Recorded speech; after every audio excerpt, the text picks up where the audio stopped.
Crypto Rich. So, has crypto made you rich, Crypto Rich? How are you, mate? Are you all right? Oh, Gordon, thank you so much for having me on your channel. I've been listening to your channel on and off and following your tweets and your comments and stuff. And so I'm just thrilled to be on your channel. And I think It's a you and I, pleasure. Thanks for coming on. Thanks for coming on, man. I see what you're gonna come on here and you're gonna educate the hell out of me, because I make out that I know lots of stuff about lots of things, but really, I really don't. And I know nothing about cryptocurrency, absolutely nothing. I had some people send me some, I think it was 2018, and I don't think I've had anything since then. And I stupidly cashed out. I think it would be worth about 3 times as much now. And I don't really know what it is. I don't. All I know is what we've got is kept alive by ignorance and wishful thinking. So I'm hoping that you can explain what cryptocurrency is. Sure. I'd love to. Yeah, in fact, first of all, tell us a little bit about yourself. You're on YouTube yourself, aren't you? Yes, I'm on YouTube, and thanks to YouTube censorship, because my channel is being shadow banned like yours has been. Thanks.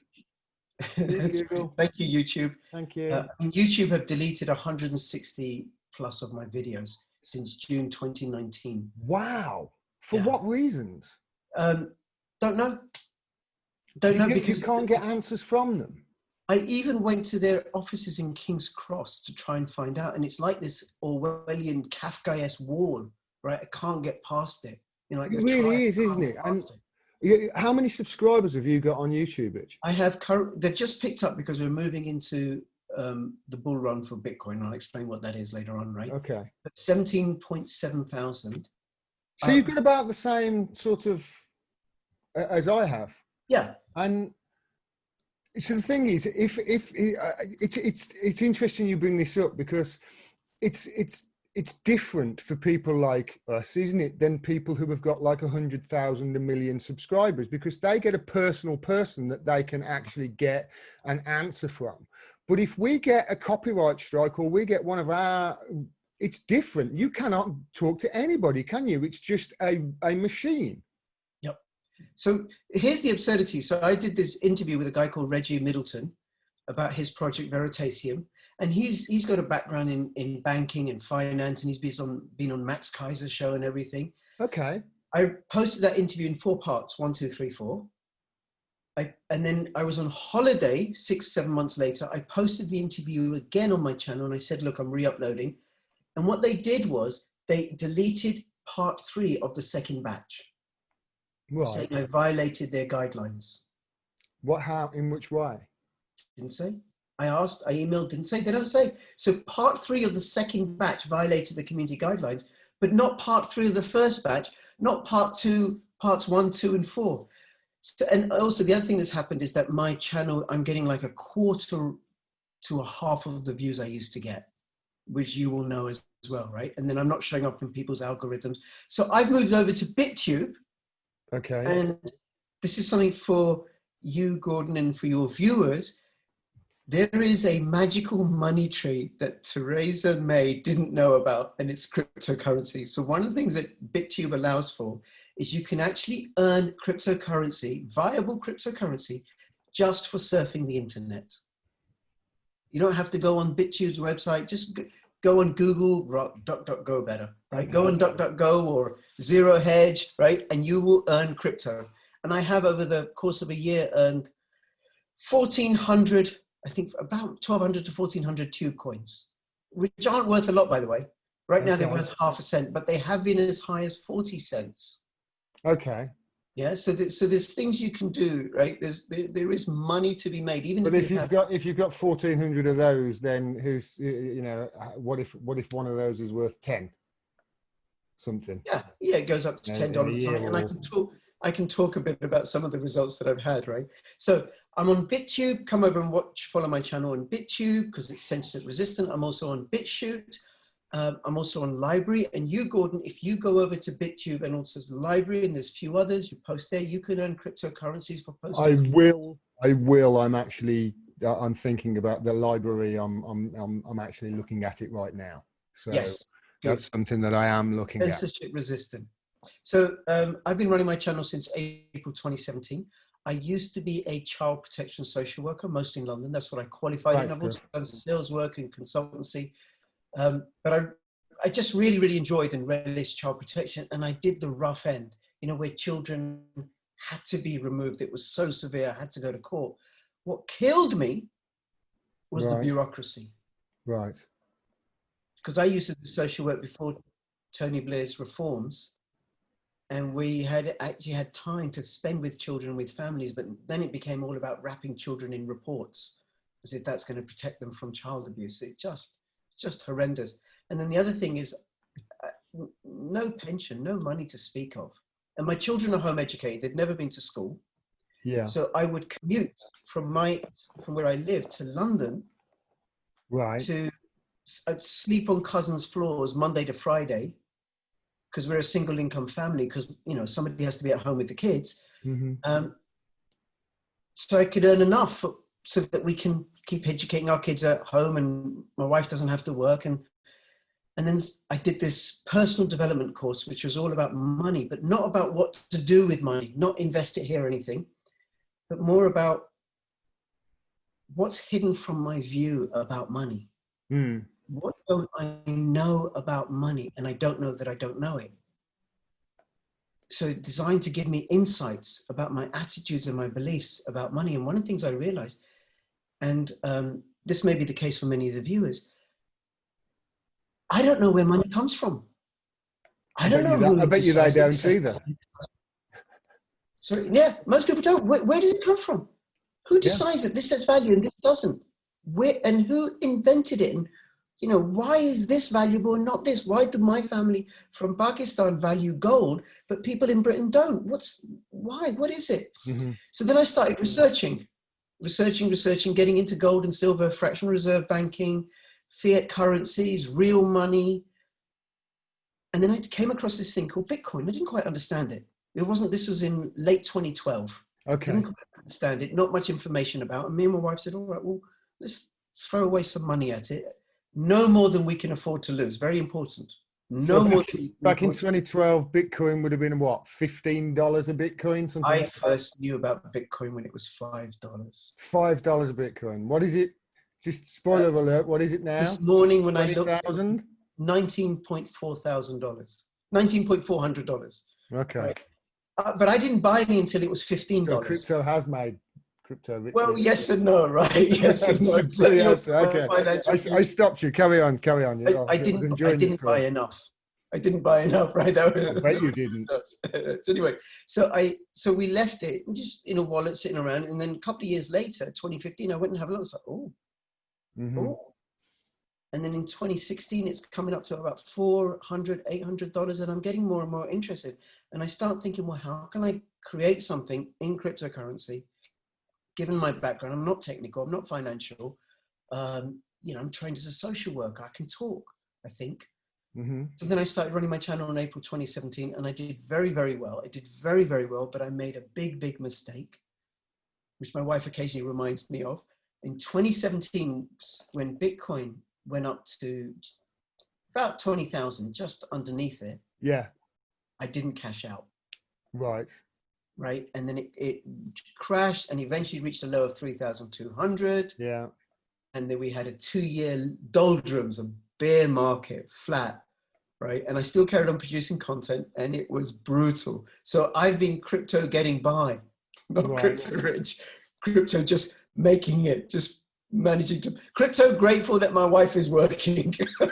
It's hit the same sort of levels that it has again now though, hasn't it, this year? It's been performing really well.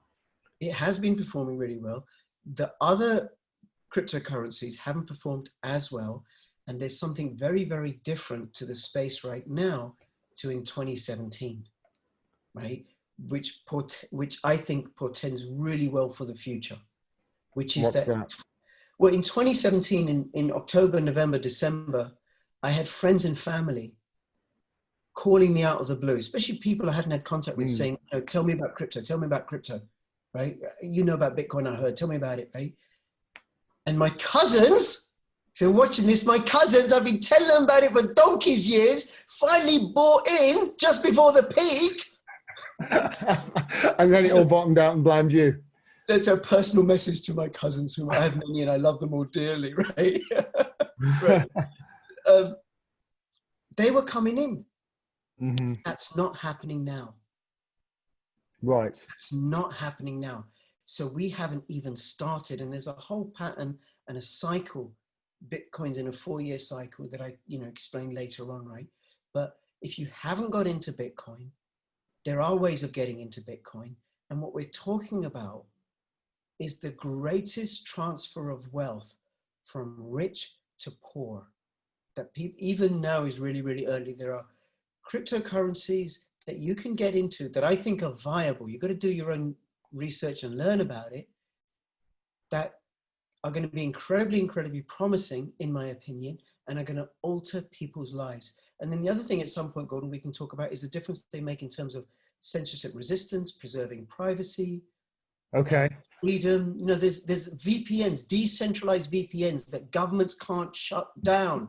No, when you said the giant transfer of the biggest transfer of wealth from rich to poor, I nearly wet myself, and my ears were like, hello.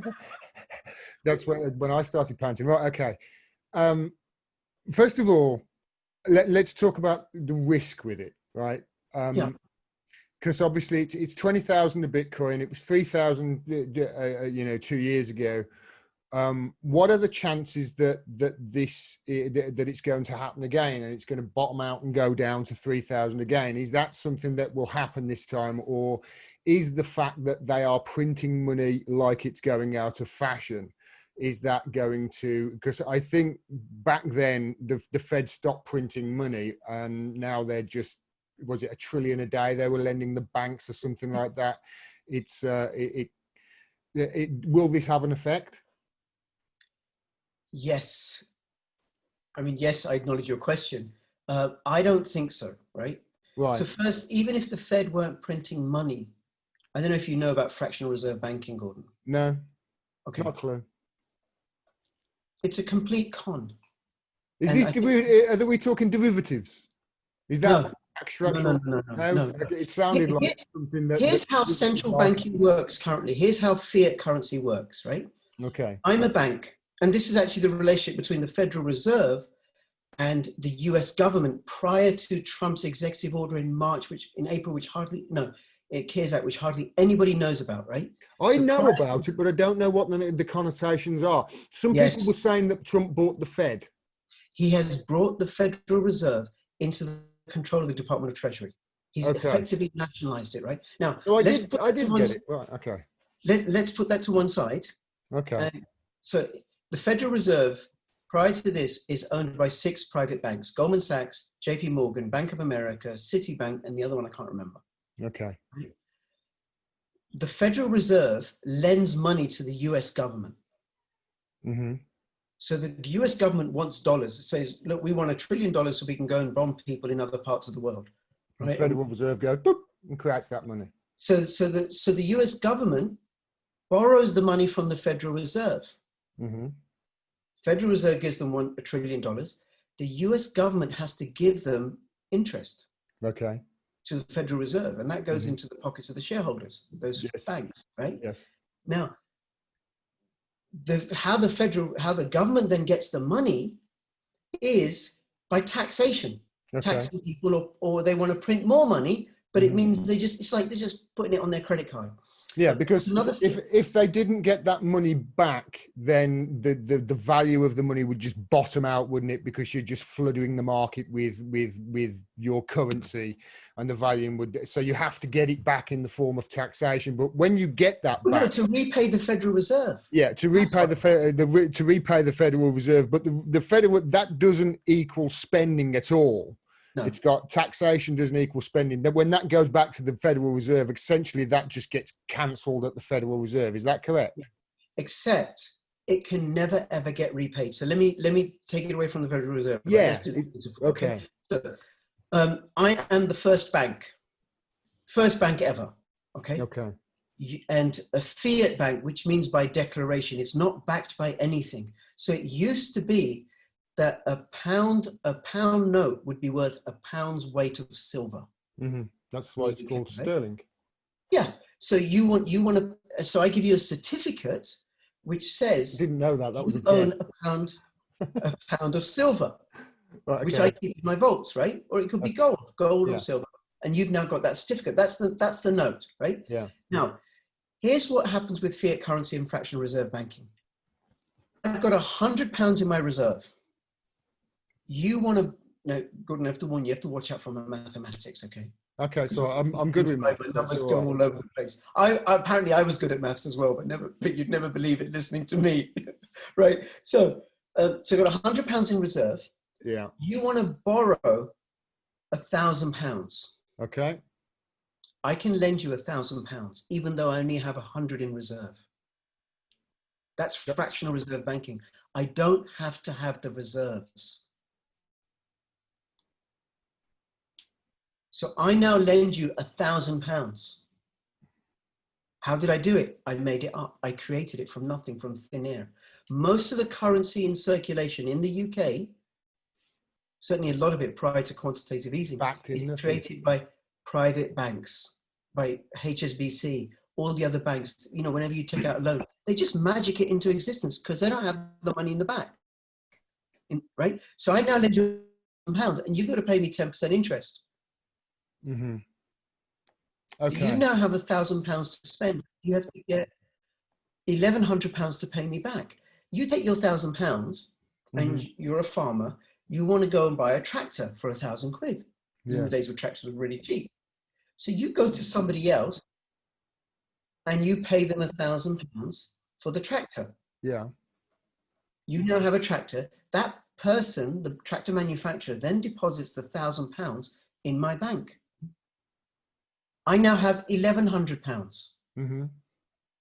I can lend 10 times that amount.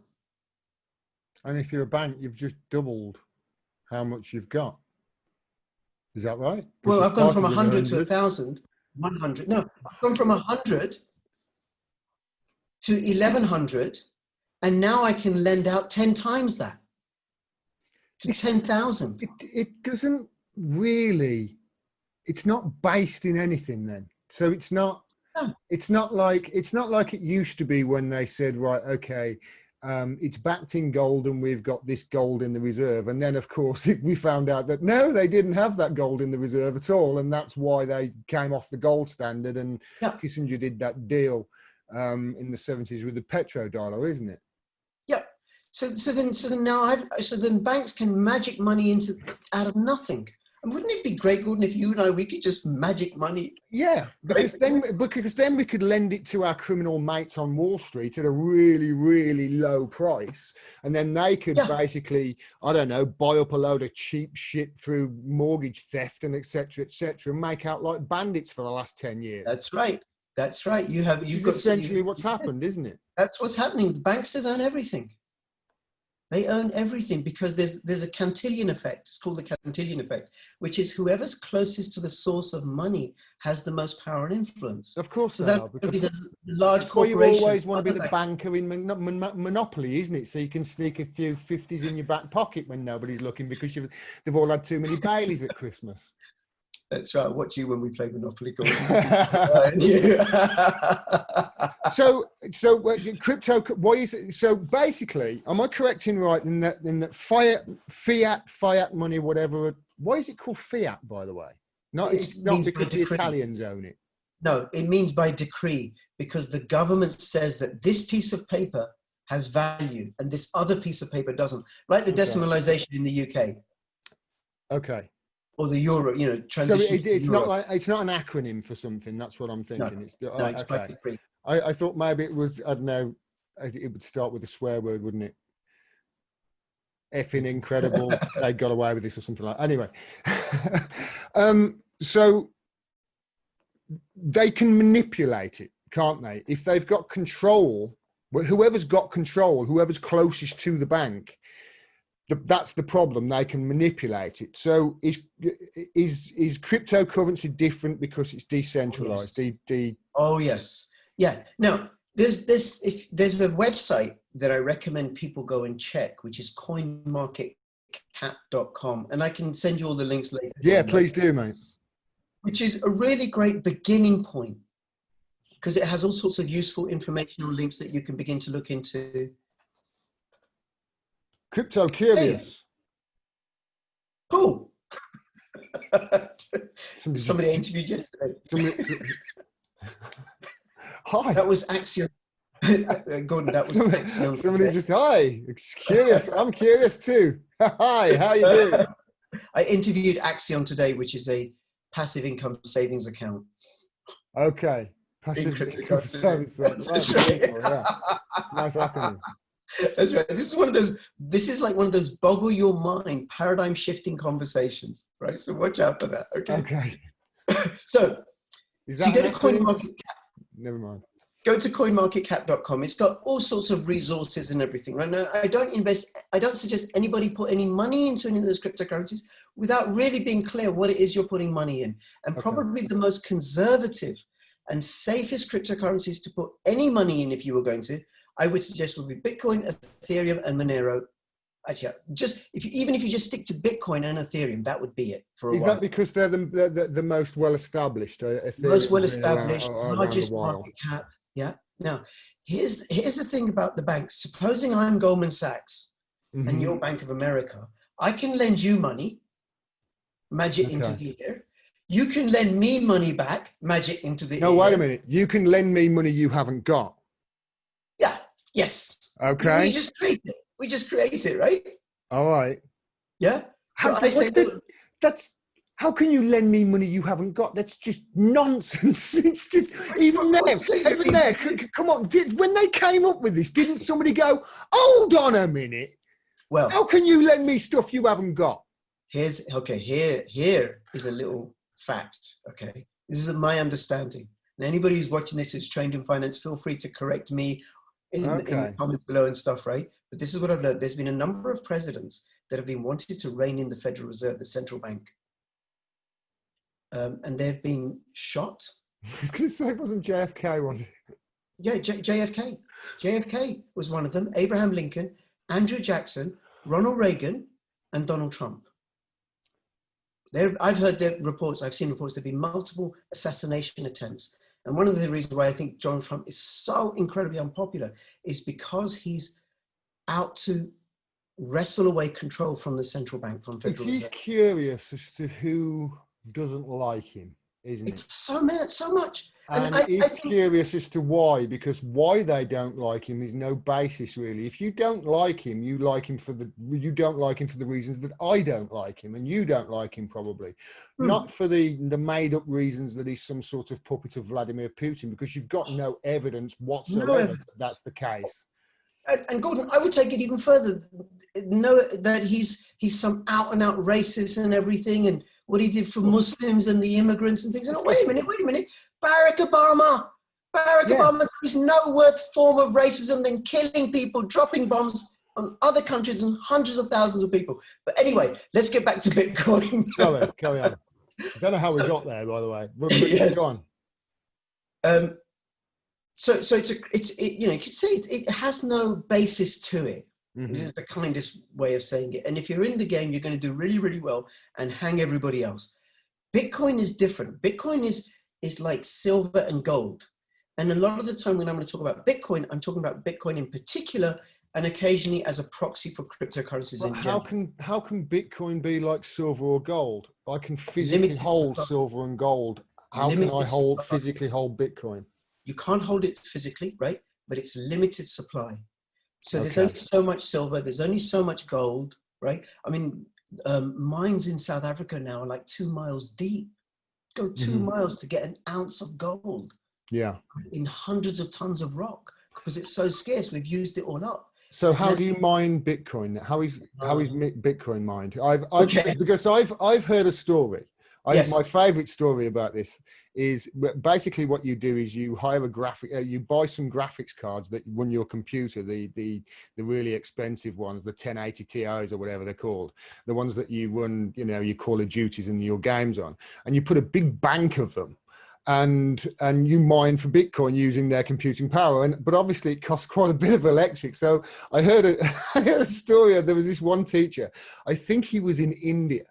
And because he was the teacher that was in control of the purse strings, he just signed off the checks. And in the back room, he had all the computers stripped out and there was mining for Bitcoin, and they had an incredible bill and what have you. And I think he went to prison, etc. But this is basically how it's mined, isn't it? It's with computing power, actual physical computing power. So, yes. So look, let me go back to what you said. You can't hold it, right? So you can hold gold and silver. And by the way, gold and silver, I think, are really great, worthwhile. Diversify. You can't print more of them. Will always have value. If people don't think that, if you think the silver and gold is worthless, you don't think it has any value, send it to me and Gordon. Okay. Okay. Yeah. Perfect. Because that'll be fine, right? They've found it on the moon and they're thinking about going mining it. So if it's worthless, they wouldn't be. I've seen documentaries there of people thinking about it seriously. Yeah, it's not at all worthless. Now, so they have the physical assets, finite in nature, that people agree have value. Okay. There's enough people agree that have value. Yeah. So Bitcoin is a digital asset, finite in quantity, that enough people agree have value.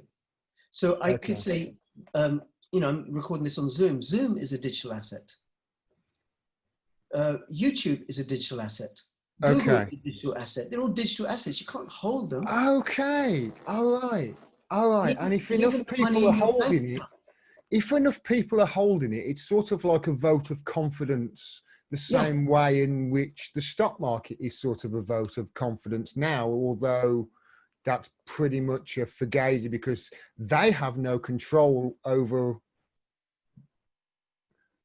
anything.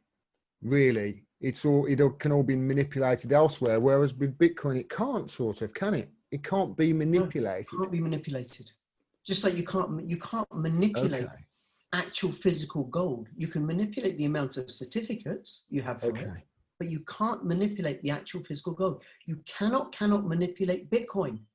You cannot. Now, there may be people who don't know about it, who think you can, who may have heard stuff. You cannot actually manipulate Bitcoin. Now, so that's why it's as solid as gold or silver. Yes, as any digital, as solid a digital asset as they are physical. Right. Here's why. So the guy or guys that invented Bitcoin, somebody called Satoshi Nakamoto. We don't know who he is or who they are. No idea. Right. As a reaction to the banking crisis in 2008. I'm just going to use he in this instance, right? He solved the double spend problem of digital assets. So the double spend problem of digital assets. I don't even understand the problem. Yeah, well, here's the problem, right? Send me a PDF, Gordon, with some really valuable information. Send it to me via email. I can duplicate that PDF an infinite number of times. And it's probably worth the same amount. Maybe, maybe not. It'll probably get devalued because I've increased the supply, but it won't retain its value now. So it becomes like fiat currency. Now, it's the same with a song or one of your videos or a document. It can be copied instantly, except for digital money in banks. But that's a closed system. So I've got money in my bank account. I can't take it out of the banking system. Right. Because if I took it out of the banking system, like a PDF or a document or something, I can copy it again and again and again and again and again and again. Okay. And then the bankers lose their monopoly on the ability to create money. Okay. And so the only way you can take it out of that banking system is in the form of a note, an IOU, that says I will pay the bearer. Yeah, like a piece of paper, right? But even I take that, I transfer £10 from my bank account to your bank account. You send it to PayPal, and then goes to somebody else with PayPal. They put it into their credit card. It's all within. And they all take their little bloody share of it as well. When you're transferring it, it's not yours. You did nothing. That's right. So you're taking 2%. Yeah, and perhaps more, right? But it's all within this closed system. Right. This Okay. closed financial system that is controlled by the banks and that nobody can access, right? But Bitcoin has no centralized system like that. It's Right. peer-to-peer, decentralized. So you understand. So it's built on the BitTorrent framework. Yeah, I was just about to say that. I was going to say it's the same. So the same sort of thing as the torrent system used to be with BitTorrent and LimeWire and all that sort of thing. It's sort of like bits and hashtags on computers and servers all around, and it's sort of like in there, and it's obviously encrypted so nobody can get at it. Correct? Yeah. Yes, and no government's been able to shut it down despite spending hundreds of millions of dollars, right? BitTorrent still goes in, you can still download movies and songs illegally and stuff, right? Bitcoin is built on top of that. Now, if I download something from a BitTorrent website, I can make copies of it and send it out. Yeah. So then what's to stop me from downloading a Bitcoin from somewhere and making copies of it and sending it out? That's the problem that Satoshi Nakamoto solved. That's the double spend. Okay. You can't duplicate Bitcoin. How did he solve it then? Okay, now, if I can see in your room, you've got the shelf behind you, there's a little table, there's the chair, and there's a bench. Yes? Imagine each one of those is a computer. Right. Right? The chair, the bench, the shelf, the table. Even the computer screen you're looking at is a computer. Okay? So what Bitcoin, I'll come back to this in a bit. What Bitcoin is a ledger of transactions. It's just like you have written in a book. Yeah. Right? Gordon pays Crypto Rich 100 Bitcoin, please. Right? Crypto Rich sends Gordon one back. He wouldn't, by the way. If he wanted Bitcoin, he bloody wouldn't. That's That right. was about $2 million.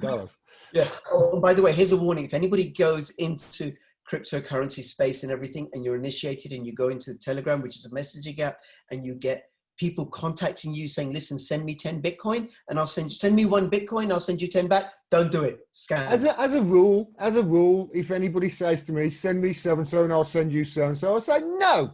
No. Well, if you can do that, why haven't you got so-and-so? You shouldn't need my money. Shut off. Yes, very good. So it's just a ledger. Gordon sends Rich X amount. Rich sends his wife Y amount, right? It's just this ledger. But it's kept, record of transactions. Record of transactions, right? But it's kept stored digitally. And what happens is transactions keep getting added. So the ledger gets bigger and bigger and bigger and bigger and bigger, right? Now, each computer in the Bitcoin network keeps the ledger moving and updating it. But there isn't one copy. There are ridiculous numbers of copies because they're between all the servers, all the computers on the Bitcoin network. So your chair is sending the same copy to your computer, to your bench, to your bookshelf, to your table, back to your computer. So now you've got loads and loads of computers transmitting the same ledger. If you change it, and they all have to agree, yep, this is accurate, yep, this is accurate, right, before they pass it on. Now, if you change it, if I come along and change the code, because it's an open source code, anybody can come along and tamper with it, and I change the ledger between your chair and your bench, so I can siphon some more off, the other computers will reject it. Because it will say, no, that's fraudulent, that's changed, it's manipulated, no, go away. It's invalid transaction, fake news. Yeah. Fake news. That's right. That's right. Fake blockchain, right? So then in order to change the Bitcoin source code, in order to extract money from it, somebody would need, and this is over 51% of the computing power of all the Bitcoin network. And there isn't that computing power available. There just isn't. That you know of. It's too decentralized. Yeah, I've seen, I've read Dan Brown, and he says the NSA are up to some right tricks. So I wouldn't that you know. As far as I know, right? Well, you know, maybe in the future, I don't know, but as far as I know, and this is why it's sustained, it's beyond the control of any single agency. Okay. So that's how you mine it. It's a metaphor for running the algorithm, running the computer. Okay, so if it's mined then, and how many Bitcoin is there in existence? Is it 18 million, I heard? I'm not sure of the figures right now. There will be no more than 21 million in existence. Okay. It's somewhere between around 16 to 18 million currently. A couple of things then. Mm-hmm. My first two questions are this. What's to stop, like, everybody around the world getting all cheap visual drives, you know, your monitor drives and whatever, your graphics cards, everybody putting a bank on the wall and just mining for Bitcoin and mining so much Bitcoin that it devalues the currency? What's to stop that happening? And also, what's to stop the opposite way? If nobody mines many more Bitcoin, what will happen then? You know, because obviously it can only be, I suppose, divided so many times. I don't know. 100 million. The other thing, what happens, like, if you know, that I keep hearing that if you don't have the wallet, you don't have the Bitcoin, because my everything I learned about Bitcoin was from Max and Stacy. And I can tell that Bitcoin's going to do really well, because it just looks at the moment like those two are going to rip each other's clothes off at any bloody moment. It really is. They're really so excited. It's everything they've been talking about for a decade. They think is about to come true. So what's to, stop there. Okay. Well, about the wallet, I think the wallet will come a bit later. I think, okay. Right? In terms of, so one thing I want to say is that, you know, anybody watching this, you don't have to buy one whole Bitcoin. It goes to 100 million fractions. You can buy 1,000th of a Bitcoin. You can buy £1 worth, £5 worth, $10 worth, $20 worth, $100 worth, whatever's comfortable for you, no more than you can afford to lose, right? You could buy 100 Bitcoin and send me and Gordon one each. We don't mind, right? Mm-hmm. People could do that, right? So that'd be wonderful. So you don't have to do that. So don't worry about that, right? Then what's to stop people mining? The algorithm, right, is very, very clever. It has scarcity built into it. Okay. So when the Europeans came to North America, they found big sofa, armchair-sized nuggets of copper sitting on the ground, because the Native Americans had no need for it. Yeah. So they snapped that up and used it in their electronics. Right. So, but all the surface copper is gone. Okay, well, now we've got to dig a meter deep. Then they snapped that up. Now you've got to go 10 meter deep. So it's getting harder and harder. And if I move back to gold, you now got to go 2 miles deep in South Africa, because all the easy gold has been mined. So similarly, the easy Bitcoin has been mined. And in the program, there's this thing called difficulty, which is it gets harder and harder to extract. Okay. And obviously, likewise, if it's reversed and nobody's mining Bitcoin, it'll get easier and easier for somebody who eventually, if there was only one guy there with one graphics card, he'll be mining all the Bitcoin on the world, and it'll be really easy. Is that what you mean? Yes, it'll be easier. Sort of like an elastic band? Yes, it would be easier. Okay. Supposing there's just you and me, Gordon, mining Bitcoin. Okay. Right? Here's what happens with Bitcoin, and this ties in with the cycle, how high it's going to go. And just to tease people, there are, depending upon who you listen to, people are saying that by the end of 2021, Bitcoin will reach anything between $64,000 to $300,000 for one. And then in the next, by 2025, maybe one Bitcoin will be worth $1 million. And there's a particular reason why it's every 4 years, right? Which is to do with the halving. Now, I was going to ask you about this, because that's recently happened, hasn't it? Yes, it happened. What is that, and why is it a big deal? Every 4 years, the amount of Bitcoin that comes online halves. It's just straight 50% cut. Okay. So it was launched 2009. But like Thanos has just come in and clicked his fingers. That's it, done, half, right? So currently, right now, every 10 minutes, 6.25 Bitcoin are created. Okay. And the way the program works if it's just you and me mining Bitcoin, Gordon, we'd get that 50-50. So no, everybody else, please turn your minds off, turn your computers off, right? Yeah. So we'd be getting. I'd be doing it from an island somewhere for sure. We'd be getting 3 1/8 every 10 minutes, right? But if two other people come in with their computers, then it's going to be split the same number, 6 1/4 between 4 miners. Can we kill them? No, because if they're taking 50% and I'm on an island somewhere, right? Okay, you see my point. Sorry, because we must remember our principles and not become like banksters. Sorry, carry on. We have the antithesis, right? Okay. And there's plenty to go around. So anyway, so then if you have 100 miners, yeah, then you're going to get 100th each, roughly speaking, right? There's a bit of chance, but that's how it works. Now, in 2016, it halved before. There were 12.5 Bitcoin from 2016 to 2020, 12.5 Bitcoin every 10 minutes. Prior to that, 25 Bitcoin every 10 minutes. Okay, so the next, in 4 years, there's only going to be 3 1/4 per 10 minutes. 3 1/16 or whatever it is, yeah. Okay. And then it'll halve again 4 years after that. Okay. Yeah, now Bitcoin's just had its third halving. What's happened prior to, with the other 2 halvings is a year or so after the halving, the price reaches an all-time high. Okay. And when was the halving last time? There was the 2012 halving and the 2016 halving.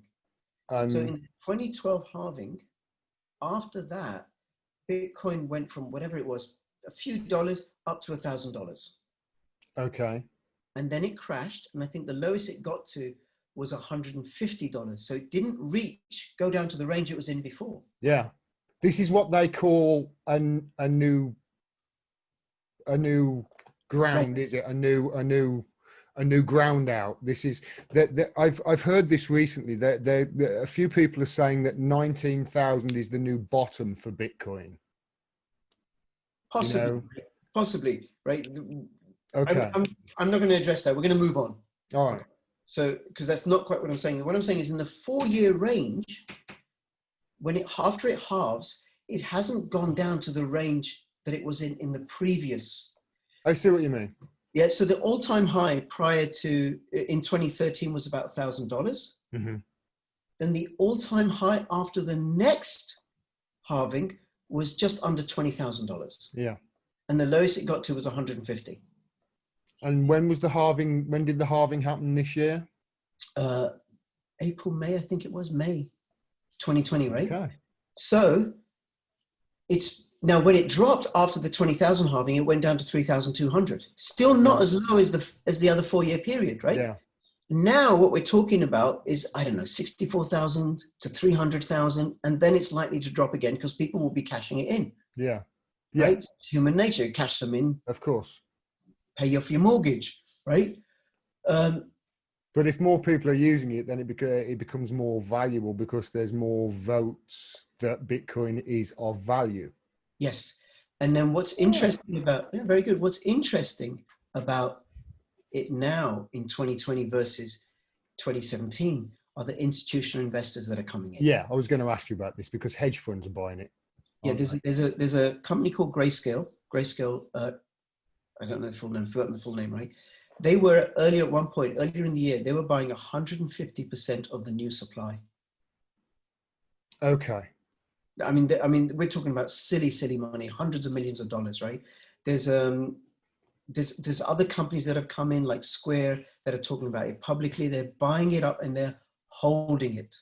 So if they're buying it up and they're holding it and it's worth, say they bought it up and they bought it when it was 2,000 or whatever, let's say they bought it up in the last, I don't know, when it was 18,000 and then it's going to jump up to 300,000, right? So that's they've just times their money by 30, I think. Mm-hmm. Yes. Well, it's something ridiculous. On haven't we just created a new absolute monster? I mean, who are these people? I mean, you know, when you said, was it Grey Skull? Are you sure you know it's not Grey Skull and Skeletor hasn't bought all this Bitcoin and he's going to, I don't know, create a Death Star with it and kill us all, you know? Who are these people that have bought it all? Because, and also, you know, it's like they're creating money like out of like a hand over fist at the moment, $1 trillion a day. It's like, is that where it's all going? Is everybody just piling it into Bitcoin, all these places? Well, because it doesn't seem to be going into the hands of anybody like on the ground in America, because they're all under bridges. No, there's plenty of that. Those retail investors, the strong hands, people like myself, people who, you know, I'm not going to get rid of my Bitcoin. I'm not going to sell my Bitcoin. I'm not going to sell my Bitcoin. Yeah. You know, went from 20,000, 3,000. I'm selling. I'm holding. Sorry, I'm holding. Right. You know, before buying it at $15, and my cousins a lot of my cousins work in banking, saying, forget it, it ain't going to go anywhere. Put it in stocks and shares. Buy an ETF. No. I'm holding on to this. Right. I'm not selling. Yeah, because the stock market is real.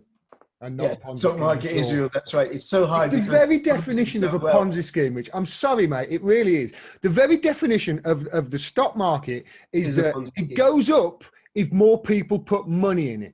And if everybody takes their money out, it collapses. Yeah. That's a Ponzi scheme. It is. The difference with gold, silver, and Bitcoin is that they're finite. Yeah. Now it could be, you know, gold. Well, I can just. If I'm Facebook, they do it. That's how he screwed his ex-partners. This is an horrible person. Zuckerberg is, from all accounts. You know, they can just say, right, okay, I'll create 100,000 shares out of thin air. Yep. And they can create that, and then somebody who's a 40 or 50% partner or 49% partner, all of a sudden is sitting there on 4.9% because the guy's just created 100,000 shares out of nothing. Correct? Yes. So then, and that's the difference between that and Bitcoin. Yes, this is where I think Bitcoin, gold, and silver will prevail, because good money drives out bad money. Okay. The stocks, fiat currencies. You know, if I have fiat currency, I would rather spend that and then hold on to my Bitcoin. I'm not going to spend my Bitcoin, because it's a deflationary asset that will increase in value. Now, going back to something you said earlier, right at the beginning, it isn't that Bitcoin has increased in value. It isn't that.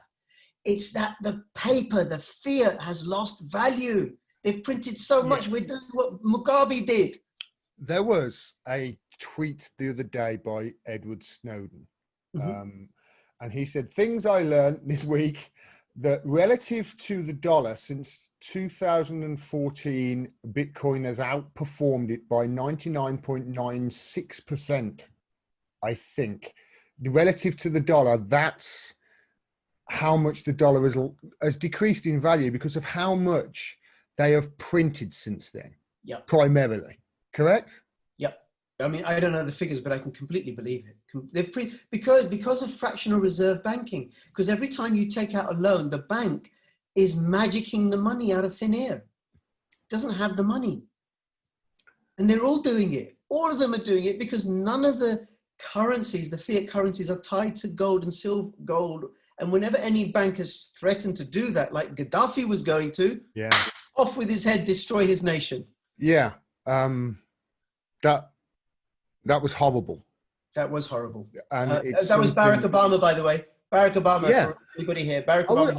I would like to add that as well. Yeah, it was Barack Obama and us. You know, we've got, let's remember, you know, there have been terrorist attacks in this country that they're saying was blowback from our part in the Libya. We turned the richest state, we helped turn the richest state in Africa, the richest country in Africa, into a failed state with open slave markets. Yep. We helped it. And the reason that we did that was because Gaddafi, who was, dictator. You can say what you want about him. You can say what you want about America and us as well, by the way. You know, at the moment, we've just locked journalism in jail in Belmarsh prison. So we haven't got the moral high ground of any other country as far as I'm concerned. But, you know, it was, compared to places in the Middle East, Libya was a bloody liberal playground. It really was. And, you know, the benefits he would give newly married couples, et cetera, et cetera. But he wanted to come off the US dollar as a primary source of the transactions for the Libyan oil market. And he wanted to create something. Is it right, Rich? It was the golden dinar. He wanted, it was the dinar, and he wanted to back it in gold and something tangible. And obviously that would mean that the volume of dollars being moved around would decrease, and that would decrease the value of the dollar. Is that correct? No, it's worse than that, Gordon. Oh, it's not that the volume of dollars, right? You would then have a viable international currency that's backed by gold. Do you want that, or do you want a dollar that's being printed out of existence, that's losing value because the US keep printing it? So then a country like, because that's the petrodollar, right? A country like Bangladesh with no oil supplies has to go and buy the dollar in order to pay for oil from Saudi Arabia or Kuwait or whatever. But actually, Bangladesh should say, wait a minute, we're going to go and get our oil from Libya with Iraqi dinars. We'll get gold or something like that. Or we'll go to Venezuela and buy it in Bitcoin or whatever it is. And this is obviously you and I know all about the failed coup, thankfully, the failed coup attempts in Venezuela, which. Yes, hopefully the coup currently in the US won't work out either. Fingers crossed, right? Yeah. But and I just want to say that, you know what you said about Britain during Trump, and then we should go back to Bitcoin. During Trump's 4 years, Britain hasn't been involved in the bombing of new countries. Not new countries. We did bomb Syria though. But Trump did somehow, or I don't know how much he had a part to play in it, right? But that has ended. We're not there now. Well, he didn't start any new wars. He didn't start any new wars, which is quite an accomplishment. You know, we had Afghanistan and Iraq when Barack Obama took over, and I was in America in 2008, and it was all hope and change, and it was all yay. And when Obama left, they were bombing 8 countries or 9, and they had a military presence in pretty much every country in Africa. It's incredible. They've got over 1,000 bases around the world, and they split the bloody map of the globe up into military segments, calling it Africom and Asiacom, and you know, fascist empires do that in the movies. On it's bloody, it's what the Europeans did. Scary, is what it is, and it's all about resources. Sorry, you carry on. Back to Bitcoin. So, so that's the 4-year cycle of Bitcoin. Okay. Yeah. Now, if people are like, "Oh, I've missed the boat," you haven't. You only think you have. Okay. I mean, if you could buy Bitcoin, you know, somebody could buy half a Bitcoin or a whole Bitcoin or a tenth of a Bitcoin. I mean, it's incredibly volatile. It could go down to $16,000 in the next couple of weeks or so. But I think of it as a long-term hold. Come buy a little bit of Bitcoin, come back after 4 or 5 years.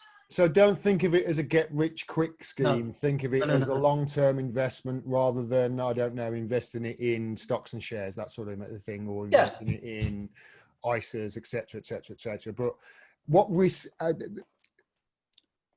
Sorry, if there's anything you wanted to add to that. Oh. Excuse me. Sure. Sorry. Turn that off. Very unprofessional from me. Terribly unprofessional from me. My phone going off in the middle of an interview. How dare I? You'd never get this in the BBC, would you? Sorry about that, mate. So think of it as a long-term, what's called HODL, hold on for dear life, right? Okay. So 5 years, 6 years, 8 years, 10 years, not a get-rich scheme. There may be other cryptocurrencies that can provide that, but they're really risky. You need more knowledge. You need to know how to play the market in a way. You need more information. But Bitcoin as a conservative investment as a hold. Now, how do you buy Bitcoin? I was just about to ask that question. How do you buy it? Because I've got the website. Can I tell you how I've bought it in the past? Yes. I've set up an account on Coinbase, like many other people, and I bought it through Coinbase. Now, here's my worry. It's decentralized. Bitcoin is. If I buy it through Coinbase or something like that, they can be sanctioned by a government, can't they? Yeah. And I won't be able to get my money then. This happened a while ago with an online wallet that I had, where you may remember NetTeller.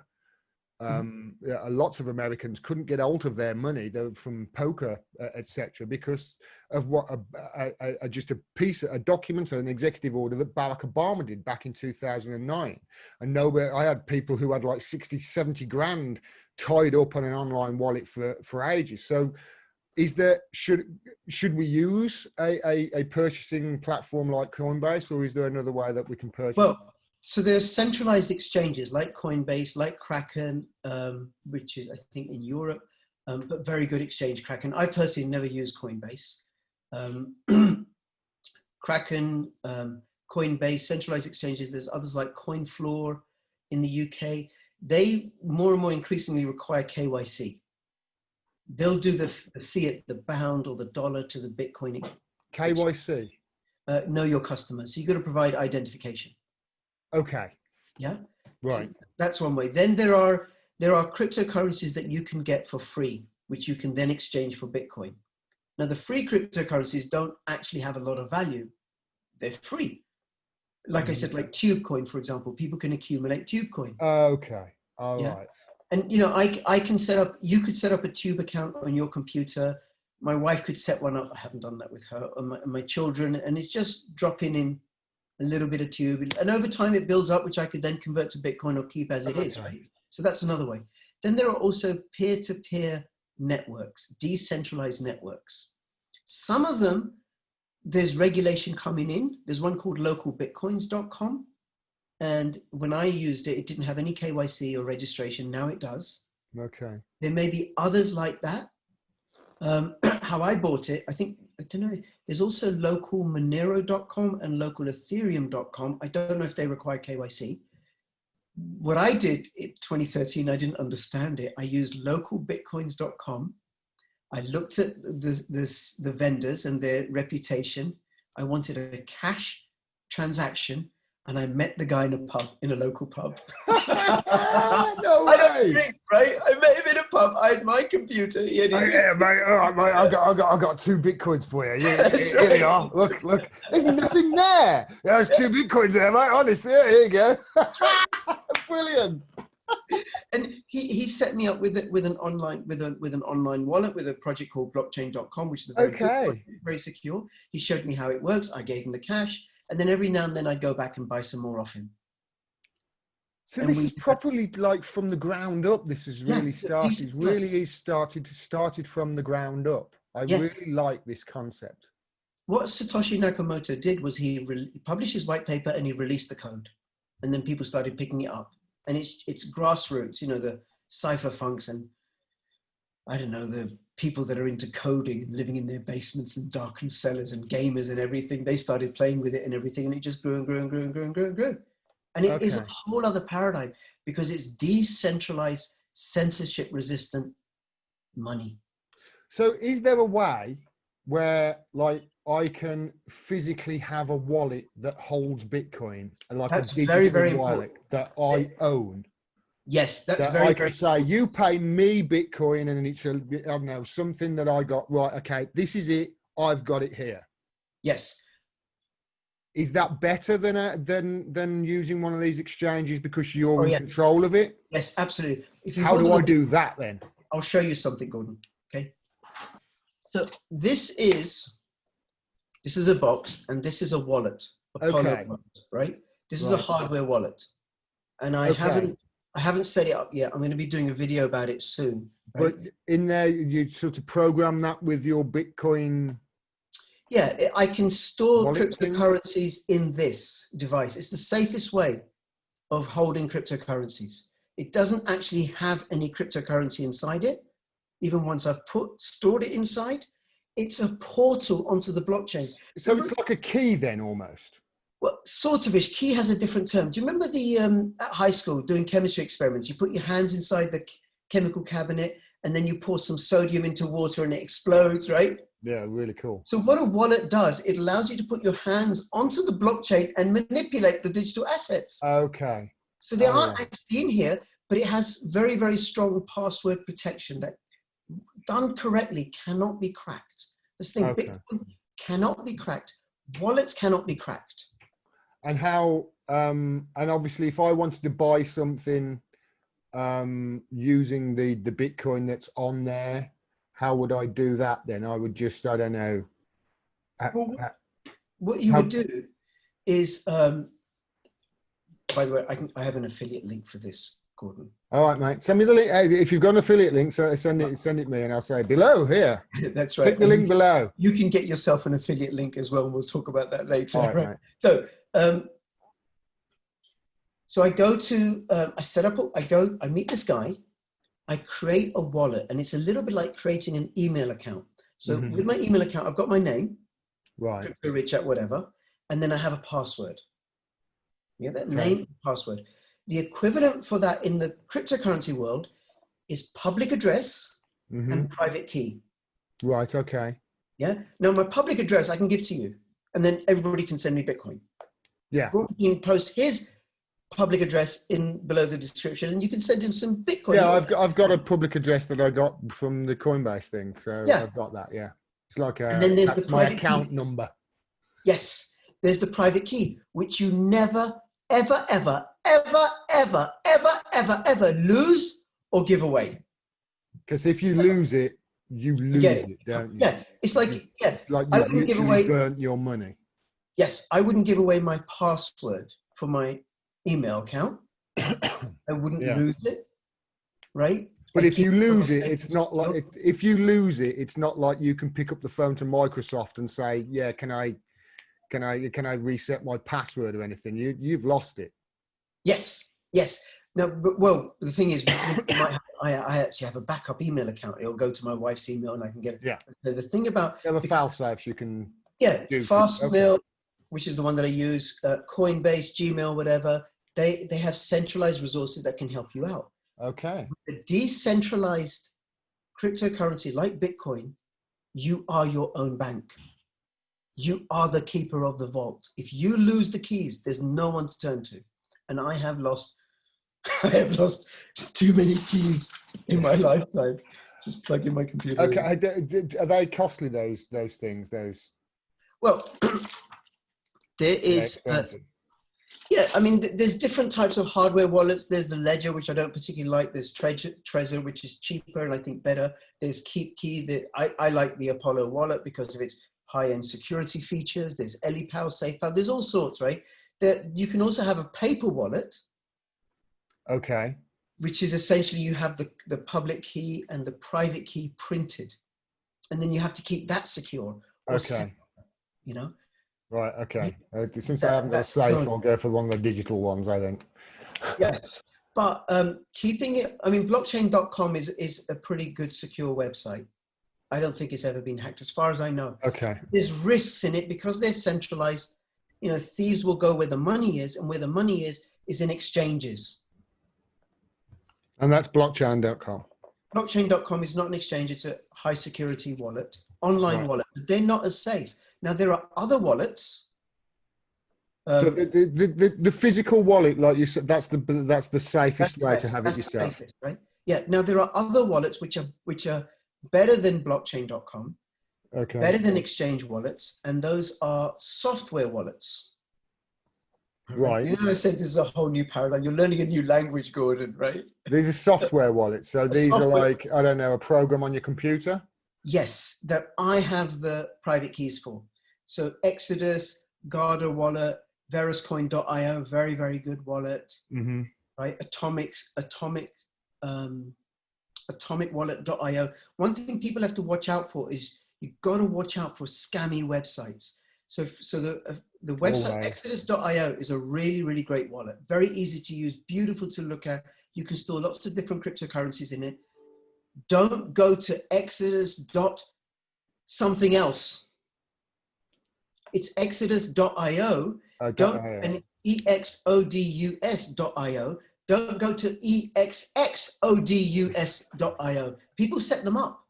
People set up, and then what happens is you download a scammy program that steals your private keys. Yeah, they just basically it's a lot like it's like putting a fake cover on a cash machine. This is what basically these websites like. They make you think that you're going to paypal.com and inputting your login details into paypal.com, but all it is just PayPal, PayPal, that are there just to literally get your login and password so they can then go in and hack your shit. So this is it's standard practice. You got to be careful what you're doing, especially with technology. But the software wallets better than like the online Coinbase exchanges? Is it better to keep it's always better to have your stuff and not actually leave it on Coinbase? Yes, because with Exodus, their wallet and the Atomic wallet, there isn't the risk of it being hacked. See, I might have, I don't know, $100 worth of Bitcoin in my Exodus wallet. Mm-hmm. There's hundreds of millions of dollars worth in Binance or Coinbase or Kraken. So that's where the thieves are going to go to. They're going to go to the bank. Find my Exodus wallet. They're not going to come to you because you've got 100 quid under your bed. They're going to go to the bank where they're keeping the bullion. Yeah, and then I've got additional security features like a VPN and Malwarebytes and Clean My Mac and firewalls and things that keep my computer protected, right? And then I don't have it on this computer. It'll be on an offline computer, all sorts of things that people can do. So Exodus.io, really, really great wallet. One of the things I said about CoinMarketCap is if you go to CoinMarketCap, as far as I understand, what you're going to have is legitimate links. Right. So you're not going to be sent to phishing sites. I see what you mean. Yeah, it's legitimate. They're partners and they know the traffic, etc., etc. Unless you end up going to a phishing CoinMarketCap.com. Yeah, we'll leave it. I'll leave all the links. So you have to send me links afterwards, and I'll leave them all underneath so people can click on them. And then that's how you get it. There are a couple of ways. This is where you store it, and then how do you spend it? Yeah, you send it to me and to Gordon. That's how you spend it. Yeah, you send it to us, and then we'll spend it for you. Yes, thank you. Wisely. Spend it better than you will. There you go. Well, there's increasing amount of services and products and goods that you can purchase with cryptocurrency. Yeah, it's not just lap dances, etc. That they were the first and escorts, etc. And there are more and more places. In fact, I think there are some governments now where you can actually buy your passport in Bitcoin, isn't there? I don't know. I know there's a state in the US that says you can pay taxes in Bitcoin. I heard that in Venezuela you can buy your passport with Bitcoin. Pizza Hut, you can buy pizzas off Pizza Hut in Bitcoin. Really? In Venezuela. Yeah, more and more places are accepting it. And then there are applications that take your cryptocurrency and convert it to cash. So I use a payment debit card. It's not a debit card, it's a payment card, crypto.com. And I can send you the link and put it in the description below because, in fact, Gordon, you should set it up. And then if someone uses your link, they will get $25 worth of crypto. And you will get $25 worth of crypto. Free stuff. Just didn't pay for. And what crypto.com is a payment card that converts the crypto that I can use wherever the Visa sign is accepted. Yeah, they used to have this with I mentioned that payment account, that NetTeller account that I had, that it was an online wallet. It was great for when I was a poker player because you used to obviously move money around between sites and whatever, the same way as you move Bitcoin around and pay for stuff. And it was sort of like an online wallet where you would keep the money, but I had an actual debit card that I could go to a cash point and take the money out. Do you mean it's like that? Yeah. So an actual debit card for your Bitcoin. Yeah. It's the future, mate. It is the future. It is the future. And then so that's one way of spending it. But also, there's increasing infrastructure. One thing I would say, I would recommend, do not buy Bitcoin off PayPal. Don't buy off PayPal. Why not? Is this a security thing? Is it because they can? Because there's no guarantee it's real Bitcoin. If I buy now crypto.com, I can transfer pounds from my bank account to crypto.com and purchase Bitcoin or ETH or some other cryptocurrencies inside the crypto.com. I've got the wallet, but here's the really important thing. I've got the private keys. Yeah, And because I can move the Bitcoin out. if I buy it from PayPal, Yes. PayPal could do that old trick that we've been talking about in the first hour of this conversation, where they go, "Aha! We've got 100 billion of Bitcoin here," but when you actually open the door, they've got a couple of IOUs in the corner. They haven't actually got it, so they're giving you a fugazi the same way as if, you know, we print a shitload trillions a day and say, "Oh, it's backed in gold," but we haven't actually got the gold. That's the same sort of thing, isn't it? Yeah, they may be doing that. The test is, as far as I understand, and it's only available in the US right now. I'm not saying they have. I'm just saying No, they could. They could, right? And they're rolling it out all over the world. Here's the test. Can I move my Bitcoin out from this address into another address where I have the private keys? And my understanding with PayPal is you can't. And it's not just that, right? Because you may notice there's a thing there. It's actually, let me light it up. Right, it's the cannabis leaf there. I like weed, right? But if you've got Bitcoin on PayPal, and I don't know, let's say you're in America, right, and you've bought Bitcoin on PayPal, you should be able to buy. I mean, I would have thought with the I don't know the dealio with it over there, but I would have thought you could buy it from the shops, from the dispensaries where it's legal in Bitcoin. If you've bought it through PayPal, they can stop you, can't they? Because, I mean, I used to, like, I've sold bongs before on eBay, you know, and they could, if you're buying stuff with your PayPal account that technically is in an illegal grey area in this country, which it technically is because it's drug paraphernalia, even though it's you know, in my opinion, it's not a drug, certainly not a class B. But PayPal could literally just say, nope, and just freeze your account because you've bought something that they deem illegal with it. And the whole point of Bitcoin is to stop these bastards from doing that, isn't it? Yeah, and also, well, PayPal can release the information because to the regulatory authorities, you can get captured by regulatory authorities, like all the centralized exchanges. But and the real test, like I said earlier, is can I move my Bitcoin out of PayPal? If I can't move my Bitcoin out of PayPal, it might as well not be real Bitcoin, and I'm not free to transact. The opportunity of cryptocurrencies and Bitcoin is decentralized money that's beyond government and banking control. Now, there are some flaws with Bitcoin, but that will have to be another video. And that's to do with the difference between public cryptocurrencies, pseudo-anonymous like Bitcoin, and privacy coins like Pirate Chain and Monero. So a whole other world of freedom and decentralization for us to get into. We'll talk about the drawbacks. Yeah, I mean, as long as there's not a big failing of it, and I mean, it's been around for a while now, hasn't it? It's 2009, like 10 years old, isn't it?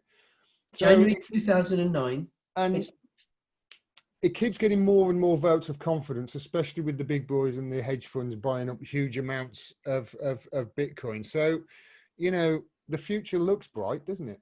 Oh, yeah, I think so. But if you look on the other side, or like I said earlier, good money, gold, silver, Bitcoin, will drive out bad money. Why would I hold on to this? Why would I hold on to pounds and dollars that are being printed away, devalued? Yeah. The Chinese central bank, why would they hold on to trillions of dollars trillions in reserves in dollars when they know the US is just printing it out of existence? What's the point? It has massive connotations, I would have thought, for not just for you know, central banks and what have you, but also the IMF. And I mean, you and I will have probably documented all the way the IMF bullies countries into, you know, basically just trying to extract their wealth in favor of loans. It puts paid to all that, doesn't it? It really is. It's an alternative for countries to be able to say screw you to the hegemony of the US dollar, isn't it? Yep, and not just to the countries, but to people. It gives agency to people at the grassroots level. So I can make my own determinations. You can make your own determinations, and you know that the money that you've earned through your sweat and effort isn't going to be devalued through forces outside of your control. Yeah, they're not going to be able to take your shit away from you. Crypto Rich, thanks so much. Thank you so much. This has been an absolute education for me, mate. I hope you've enjoyed it. Gordon, it's been great. And you and I, we're going to talk offline because I'm going to tell you how you can get some free cryptocurrency. All right. Where can people find you? Before we end this, where can people find you? Okay, so on YouTube, which is still the biggest platform, my channel is Crypto Rich, links in the description below. You can also find me on Bitchute and on Library. BitTube.tv is a hybrid blockchain platform. You can find me there. And they're moving over, I think you'll like this, Gordon. Then BitTube.tv are moving over to BitTube.video, which is built on the PeerTube network, which is fully decentralized, open source, censorship resistant, right? And so you can find me there. It's on .tv. I upload my videos on .tv, on BitTube first. I'm also on Twitter, CryptoRichYT. I have a Telegram announcements channel. Are you on Telegram, Gordon? I'm not, mate, no.